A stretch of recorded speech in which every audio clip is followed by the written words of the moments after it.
capítulo 6.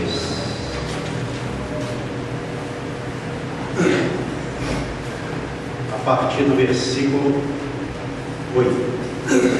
Senhor nosso Deus e Pai, enquanto os irmãos estão achando a mensagem de 2 Reis, capítulo 6, verso 8 em diante, eu peço perdão dos meus pecados mais uma vez neste momento, quando eu vou falar.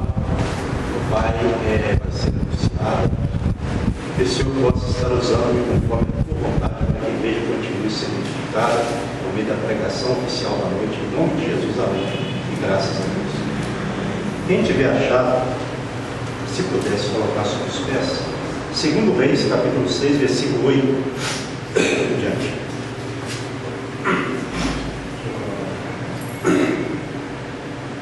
O rei da Síria fez guerra a Israel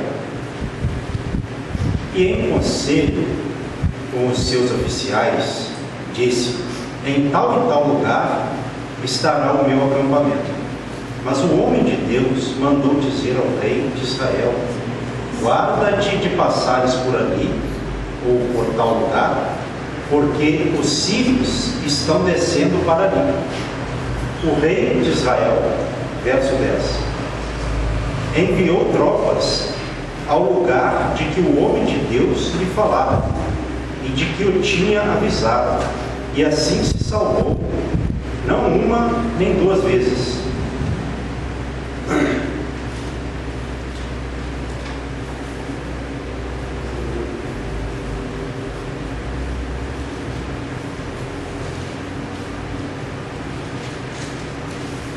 Exatamente. Verso 11. Então, tendo se turbado com este incidente, o coração do rei da Síria chamou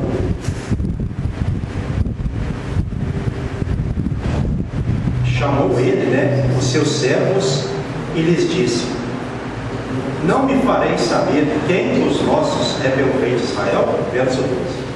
Respondeu um dos seus servos: ninguém, ó rei, meu senhor, mas o profeta Eliseu, que está em Israel, faz saber ao rei de Israel as palavras que falas na tua câmara de dormir.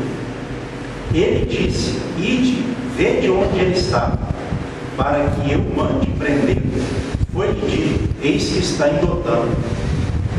Então enviou para lá cavalos, carros e fortes tropas. Chegaram de noite e cercaram a cidade. Tendo se levantado muito cedo o moço do homem de Deus e saíram, eis que tropas, cavalos e carros haviam cercado a cidade. Então seu moço lhe disse: ai, meu senhor, que faremos? Ele respondeu: não temas, porque mais são os que estão conosco do que os que estão com eles. Orou Eliseu e disse: Senhor, peço-te que lhe abras os olhos para que veja. O Senhor abriu os olhos do moço e ele viu que o monte estava cheio de cavalos e carros de fogo em redor de Eliseu, como desceram contra ele. Orou Eliseu ao Senhor e disse: fere, peço-te, esta gente de cegueira. Feriu de cegueira conforme a palavra de Eliseu. Então Eliseu lhes disse: não é este o caminho, nem esta a cidade. Segue-me e guiar-vos-ei ao homem que buscais. E os guiou a Samaria. Tendo eles chegado a Samaria, disse Eliseu: ó Senhor, abre os olhos destes homens para que vejam. Abriu-lhes o Senhor os olhos e viram, e eis que estavam no meio de Samaria. Quando o rei de Israel os viu, perguntou a Eliseu: feri-los-ei? Feri-los-ei, meu pai?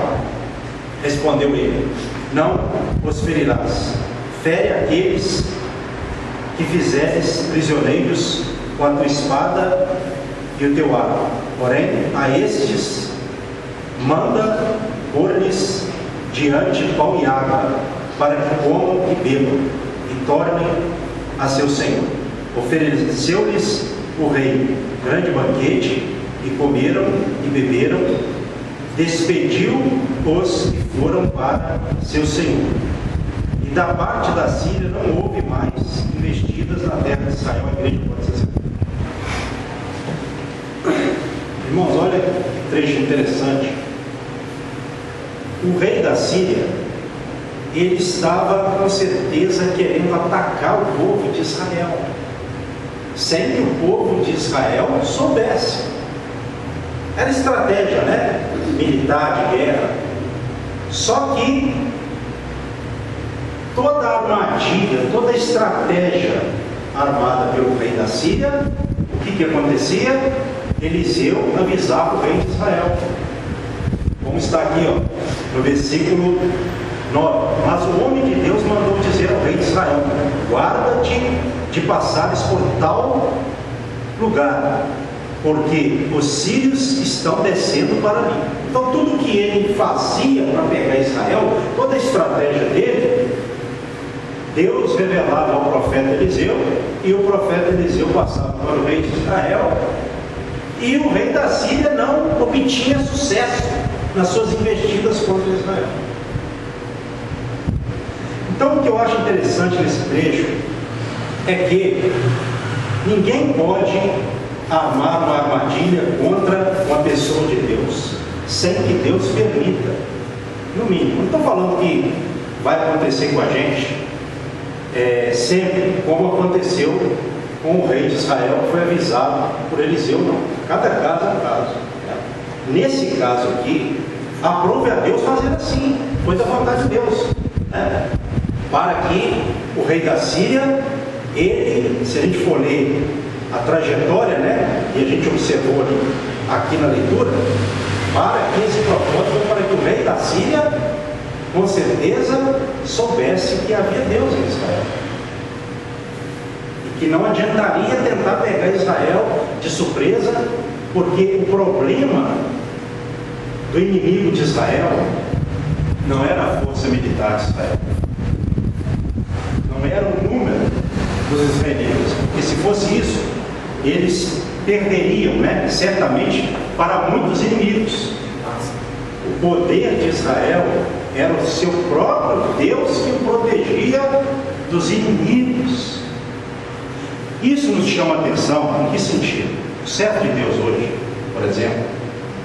Ah, pastor, mas era o Antigo Testamento, era onde Deus falava por meio dos profetas. Será que é isso? Isso aconteceu lá porque lá Deus falava por meio dos profetas. Hoje Deus nos fala por meio de seu Filho, como está em Hebreus, lá no princípio de Hebreus, né? Mas será que é isso? Será que Deus ele mudou em sua essência? Porque a Bíblia fala que ele não muda. Deus sempre foi poderoso.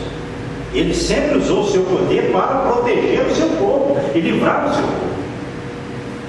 E aqui não era mérito do povo de Israel. Não. Era porque Eliseu tinha vida com Deus.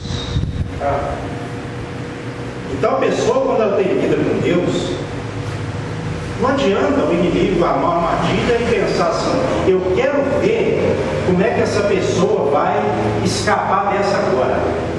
Eu cerquei ela de todos os lados. Eu quero ver como ela vai sair dessa agora que eu armei. Porque, se nós observarmos aqui, quando foi informado, porque o rei pensou, ele ficou perturbado e falou: tem alguém nos traindo, tem alguém dos nossos aqui falando lá para o povo de Israel, ou para o rei informando lá. Não é possível uma coisa dessa. Aí foi dito aí no verso 12, ó: respondeu um dos seus servos: ninguém, ó rei, meu senhor, mas o profeta Eliseu, que está em Israel, faz saber ao rei de Israel as palavras que falas na tua câmara de dormir. Até quando o homem na sua câmara de dormir estava falando, Deus estava mostrando tudo. Porque a Bíblia diz que Deus revela o oculto e o escondido quando Ele quer. Quando Ele quer. Então essa é a questão. Nesse caso aqui foi necessário isso acontecer. E aí o rei, com certeza, ficou irado, né? Quando ele ficou sabendo que havia um profeta chamado Eliseu. que estava falando tudo para o rei. Havia esse profeta em Israel. Qual foi a atitude do rei da Síria? Vamos lá agora prender esse homem. Na mente dele, depois que eu prender Eliseu, eu quero ver quem vai revelar ao rei de Israel os nossos planos. Porque o ímpio, ele não tem visão espiritual. Ele não tem. Ele vai agir na força da carne, né? No caso aqui, na força militar. O rei da Síria confiava no seu exército, carros, cavaleiros, né? Então, ele pensou, ele vai ser preso, e mandou prender Eliseu. Ele achou que resolveria o problema dessa forma, não é? Olha aqui o que está no versículo, acompanhe comigo. 13 em diante. Ele disse: ide, vede onde ele está, para que eu mande prendê-lo. Foi-lhe dito: eis que está em Dotã. Então, verso 14: enviou para lá cavalos, carros e fortes tropas. Chegaram de noite e cercaram a cidade. Tendo se levantado muito cedo, o moço do homem de Deus, nós não sabemos se era Geazi, o outro não fala, pode ser que seja Geazi, né? Sim. Então, ele tendo se levantado cedo, como está aqui no versículo de número 15, eis que tropas, cavalos e carros haviam cercado a cidade. Então o seu moço lhe disse: ai, meu senhor, que faremos? Eliseu respondeu, verso 16: não temas, porque mais são os que estão conosco do que os que estão com eles. E aí Eliseu orou a Deus, pedindo a Deus que mostrasse, abrisse os olhos dele, para que ele pudesse ver quem estava com eles.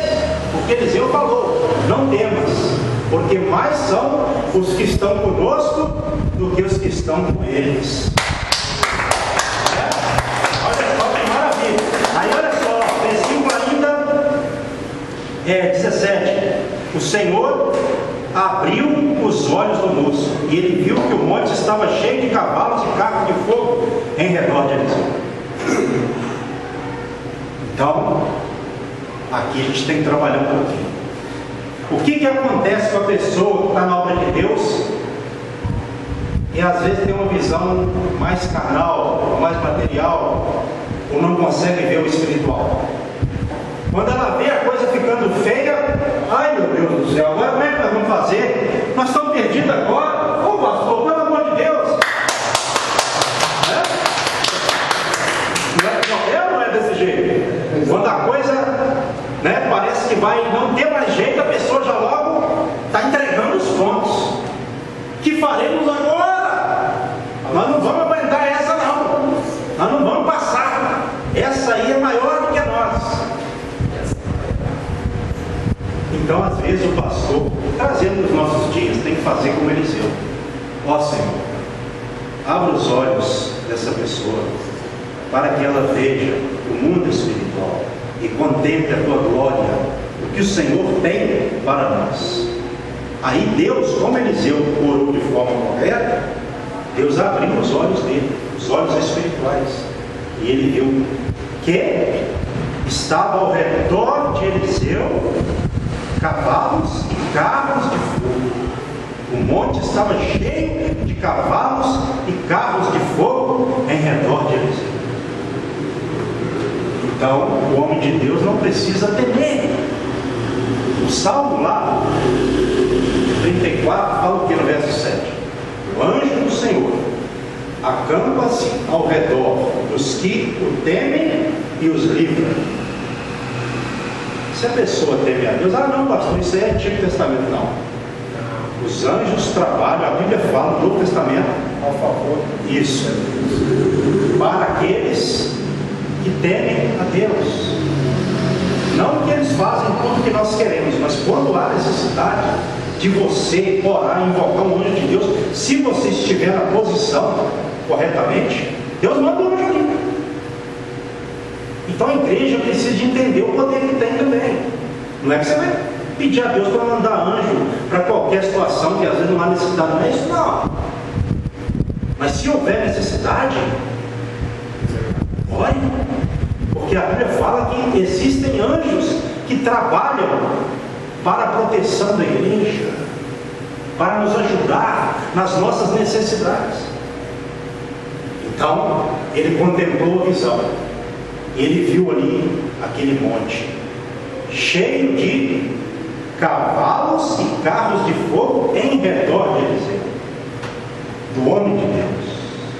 Essa porção que dobrada era bem dobrada, hein? Entende?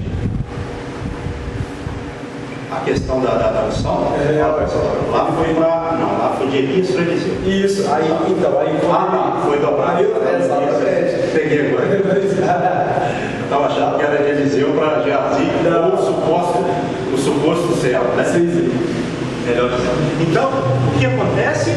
Ele teve essa visão. E aí no verso 18, acompanhe comigo. E como desceram contra ele, orou Eliseu. E eles desceram contra Eliseu. E aí Eliseu orou ao Senhor e disse: fere, peço-te, esta gente cegueira. Feriu-a de cegueira, conforme a palavra de Eliseu. Então, uma outra coisa, eu falo que eu já orei. Então, quem lê a Bíblia vai usar o que a Bíblia ensina. Muitas vezes eu já orei, né? Por mim mesmo e às vezes por outras pessoas. Senhor, em situação de dificuldade, né? Senhor, que aquele servo do Senhor que vai passar naquele lugar e não tem por onde ele passar, a não ser naquele lugar. Senhor, se for necessário, que o Senhor possa cegar os inimigos para que eles não vejam o teu céu. Meus irmãos, é lógico que isso não é toda hora, mas se for um caso extremo e o servo de Deus precisar ir orar, ele vai passar perto do inimigo e o inimigo não vai ver ele, porque Eliseu orou e Deus fez assim. Deus cegou o povo. Olha só que coisa maravilhosa, né? Aí no versículo 19: então Eliseu lhes disse, e aconteceu conforme a palavra de Eliseu, né? Aí Eliseu lhes disse: não é este o caminho, nem esta cidade. Segue-me e guiar-vos-ei ao homem que buscais. E os guiou a Samaria. É interessante. A pessoa pode pensar assim: mas Eliseu então mentiu, porque ele disse que não era aquela a cidade e nem aquele o homem, né? Como está aqui, olha só, preste atenção, você vai entender o que eu quero dizer. Versículo 19: não é este o caminho, nem esta cidade. Segue-me e guiar-vos-ei ao homem que buscais. E os guiou a Samaria. Então não é esta cidade e não é esse o homem que vocês estão buscando, não. Eu vou guiar vocês à cidade, não é? E a quem vocês estão buscando. Será que tem uma mentira aqui, uma contradição? Será que Eliseu usou a mentira aqui? Não. Por quê? Preste atenção, você vai entender. O rei da Síria, ele estava querendo atacar quem? Lá no princípio do texto, a Israel. A visão era Israel e também o rei de Israel. O problema foi que Eliseu entrou na questão. Pelo fato de Eliseu ter entrado na questão, ele queria prender Eliseu e ir ao rei. Então por isso que Eliseu disse que ele estava na cidade errada e buscando o homem errado. Vou usar essa forma de falar, né? Eu vou te guiar à cidade e ao homem a quem você está buscando. Realmente Eliseu não mentiu. Certo? O problema era com o rei. Aí Eliseu guiou eles até a cidade de Samaria. Chegando lá, o que ele fez? Ele orou a Deus para que restituísse a visão. Deus restituiu a visão. E eles viram que estavam no meio de Samaria. E aí o rei de Israel falou para Eliseu, né? Se devia feri-los. Eliseu não. Olha só o que Eliseu disse, ó. Versículo 22: não os ferirás, fere aqueles que fizeres prisioneiros com a tua espada e o teu arco, porém a estes manda pôr-lhes diante pão e água, para que comam e bebam seu senhor. Ofereceu-lhes o rei grande banquete, e comeram e beberam, despediu-os e foram para seu senhor. E da parte da Síria não houve mais investida na terra de Israel. Então, naquele momento ali, foi essa a decisão correta. Não era matar, não era nada. Era tratar eles bem, para que eles voltassem à terra deles, e para que houvesse ali paz naquele momento. Naquele momento. Certo? Olha a sabedoria de Eliseu. Em momento nenhum Eliseu chegou perto do inimigo, né? Se você me tocar, o fogo de Deus vai consumir você, o seu exército. Não. Ele só falou para o servo dele, para que o servo dele soubesse quem estava com eles, para que ele não ficasse entregue à agitação e ao medo, né? Porque a tendência da pessoa é se entregar ao medo na hora que a coisa inflama e fica feia. Então Eliseu só pediu a Deus para que o servo dele tivesse controle. Ele agiu com sabedoria, ele não foi, né? Eu sou homem de Deus, se você me tocar, o fogo de Deus vai te consumir. Não, a gente não precisa fazer isso. Não é essa a vida. Quem tem que ver o poder de Deus é o povo de Deus. É o povo de Deus. O inimigo, Deus se revela ao inimigo se ele quiser. Certo? Mas o povo de Deus precisa conhecer quem é Deus. Então, o servo de Eliseu, que nós não sabemos se era Geazi ou outro, ele tinha que ver, porque ele estava perturbado. Então, irmãos, nós temos que andar no mesmo propósito, no mesmo espírito. Nós temos que saber quem é o nosso Deus realmente, para que nós tenhamos convicção, para que quando se manifestar o problema, a gente possa orar e não se entregar ao problema, para que a gente possa se entregar a Deus, aquele que nos protege. E houve paz aqui, não é? Só que houve por um momento.